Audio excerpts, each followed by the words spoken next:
এসেছি। আমি এখন দুপুরবেলা বাবুকে স্কুল থেকে নিয়ে আসি, তারপরে এসে খাওয়া দাওয়া করে একটু রেস্ট নেবো। আজ সকাল থেকে টাইম পাইনি, রান্না বান্না কাজ কাঁচা কিছু এসব করতে টাইম চলে গেছে। এখন নিয়ে আসার পর খেয়ে দিয়ে একটু রেস্ট নেবো।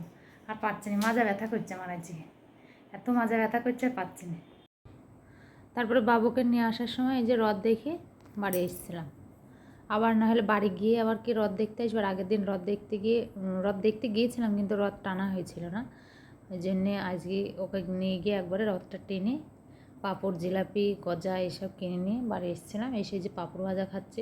এই ছোটোবেলায় যেমন রথ দেখতে গিয়ে পাঁপড় ভাজা খেতাম বৃষ্টির দিনে, এখন তার রথের দিন বৃষ্টি হয় না, আগে তো বৃষ্টি হতো, কাদা জল আমাদের গ্রামে তখন, আর পাঁপড় ভাজা পাওয়া যেত।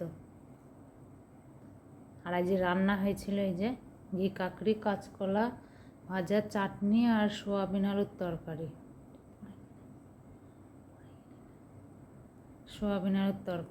তারপরে খাওয়া দাওয়া করে একটু রেস্ট নিয়েছিলাম।